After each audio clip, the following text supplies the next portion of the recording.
ನಮಸ್ಕಾರ ಸ್ನೇಹಿತರೆ, welcome back to my channel. ಇವತ್ತಿನ ರೆಸಿಪಿ ಏನಪ್ಪ ಅಂದರೆ ಮೂಲಂಗಿ ಕಾಯಿ ಪಲ್ಯ. ಇದನ್ನು ನಾನು ಯಾವ ಥರ ಮಾಡ್ತೀನಿ ಅಂಥೇಳಿ ನಿಮಗೂ ತಿಳಿಸ್ತೀನಿ ಬನ್ನಿ. ನೋಡಿ, ಮೂಲಂಗಿ ಕಾಯಿನ ಅದ್ರ ಮುಂದಿನ ತೊಟ್ಟನ್ನು ಮುರ್ಕೊಂಡು ಇಟ್ಕೊಳ್ತೀನಿ. ಇಟ್ಕೊಂಡು ಅದನ್ನು ಕ್ಲೀನಾಗಿ ತೊಳ್ಕೊಂಡು ಹುರ್ಕೊಳ್ತೀನಿ ನಾನು. ಇವಾಗ ನೋಡಿ, ಒಂದು ಪ್ಯಾನ್ ಇಟ್ಕೊಂಡಿದ್ದೀನಿ ಸ್ಟವ್ ಮೇಲೆ. ಅದಕ್ಕೆ ಕ್ಲೀನ್ ಮಾಡಿ ಇಟ್ಕೊಂಡಿರುವ ಮೂಲಂಗಿ ಕಾಯಿನ ಹಾಕ್ಕೊಳ್ತಿದ್ದೀನಿ. ಇದನ್ನು ನಾನು ಹುರ್ಕೊಳ್ತಿದ್ದೀನಿ ನೋಡಿ. ಇವಾಗ ಇದನ್ನು ಚೆನ್ನಾಗಿ ಹುರ್ಕೊಳ್ತೀನಿ.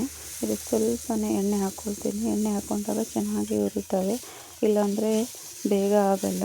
ಹಾಗಾಗಿ ನಾನು ಸ್ವಲ್ಪ ಎಣ್ಣೆನ ಹಾಕ್ಕೊಂಡು ಹುರ್ಕೊಂಡಿದ್ದೀನಿ. ಇವಾಗ ನೋಡಿ, ಇದನ್ನು ಯಾವ ರೀತಿ ಪಲ್ಯ ಮಾಡೋದು ಅಂಥೇಳಿ ಪ್ಯಾನಲ್ಲಿ ಎಣ್ಣೆನ ಹಾಕ್ಕೊಳ್ತಿದ್ದೀನಿ. ಎಣ್ಣೆ ಬಿಸಿ ಆದಮೇಲೆ ಇದಕ್ಕೆ ನಾನು ಸಾಸಿವೆ ಮತ್ತು ಜೀರಿಗೆನ ಹಾಕ್ಕೊಳ್ತಿದ್ದೀನಿ. ಎರಡು ಚೆನ್ನಾಗಿ ಫ್ರೈ ಆದಮೇಲೆ ಅದಕ್ಕೆ ಒಂದು 3ರಿಂದ 4 ಹಸಿಮೆಣಸಿನ್ಕಾಯಿ ಮತ್ತು ಕರಿಬೇವನ್ನು ಹಾಕ್ಕೊಂಡಿದ್ದೀನಿ. ಹಾಕ್ಕೊಂಡು ಚೆನ್ನಾಗಿ ಫ್ರೈ ಆದಮೇಲೆ ಒಂದು 2 ದೊಡ್ಡ ಈರುಳ್ಳಿನ ಸಣ್ಣದಾಗಿ ಕಟ್ ಮಾಡಿ ಹಾಕ್ಕೊಂಡಿದ್ದೀನಿ. ಎಲ್ಲನೂ ಚೆನ್ನಾಗಿ ಫ್ರೈ ಮಾಡ್ಕೊಳ್ತಿದ್ದೀನಿ. ಈರುಳ್ಳಿನೂ ಕೂಡ ಚೆನ್ನಾಗಿ ಫ್ರೈ ಆಗಬೇಕು. ಫ್ರೈ ಆಗ್ತಾಯಿದೆ. ಸ್ವಲ್ಪ ಬೇಯಬೇಕು ಈರುಳ್ಳಿ. ಆ ನಂತರ ಇದಕ್ಕೆ ನಾನು 1 ಸ್ಪೂನು ಶುಂಠಿ ಬೆಳ್ಳುಳ್ಳಿ ಪೇಸ್ಟನ್ನ ಹಾಕ್ಕೊಳ್ತಿದ್ದೀನಿ. ಶುಂಠಿ ಬೆಳ್ಳುಳ್ಳಿ ಪೇಸ್ಟ್ ಕೂಡ ಚೆನ್ನಾಗಿ ಹಸಿ ವಾಸನೆ ಹೋಗೋ ತನಕ ಫ್ರೈ ಮಾಡ್ಕೊಂಡಿದ್ದೀನಿ. ಇವಾಗ ಒಂದು ಟೊಮೆಟೊನ ಹಾಕ್ಕೊಂಡಿದ್ದೀನಿ. ಅದಕ್ಕೆ ಸ್ವಲ್ಪ ಅರಿಶಿನ ಮತ್ತು ಉಪ್ಪನ್ನು ಕೂಡ ಹಾಕ್ಕೊಂಡಿದ್ದೀನಿ. ಅರಿಶಿನ ಹಾಕ್ಕೊಂಡಾಗ ಸ್ವಲ್ಪ ಬೇಗ ಬೇಯುತ್ತೆ ಟೊಮೆಟೊ, ಹಾಗಾಗಿ ನಾನು ಅರಿಶಿನ ಹಾಕ್ಕೊಂಡಿದ್ದೀನಿ. ನೋಡಿ, ಎಲ್ಲನೂ ಚೆನ್ನಾಗಿ ಫ್ರೈ ಆದಮೇಲೆ ಹುರ್ಕೊಂಡಿರುವ ಮೂಲಂಗಿ ಕಾಯಿನ ಇದಕ್ಕೆ ಹಾಕ್ಕೊಳ್ಬೇಕು.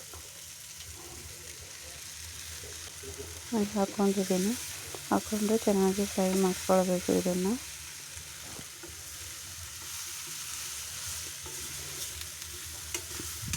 ಫ್ರೈ ಮಾಡ್ಕೊಳ್ತಾ ಇದ್ದೀನಿ. ಚೆನ್ನಾಗಿ ಬೇಯಿಸ್ಕೊಳ್ಬೇಕು ಇದರಲ್ಲೇ.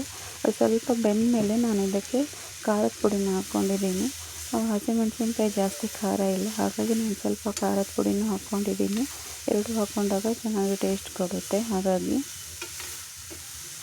ಇದನ್ನು ನಾವು ಮೂಲಂಗಿ ಕಾಯಿನ ಬೇಯಿಸ್ಕೊಂಡಾದರೂ ಈ ಥರ ಪಲ್ಯ ಮಾಡ್ಕೊಳ್ಬೋದು, ಇಲ್ಲ ಈ ಥರ ಹುರ್ಕೊಂಡಾದರೂ ಮಾಡ್ಕೊಳ್ಬೋದು.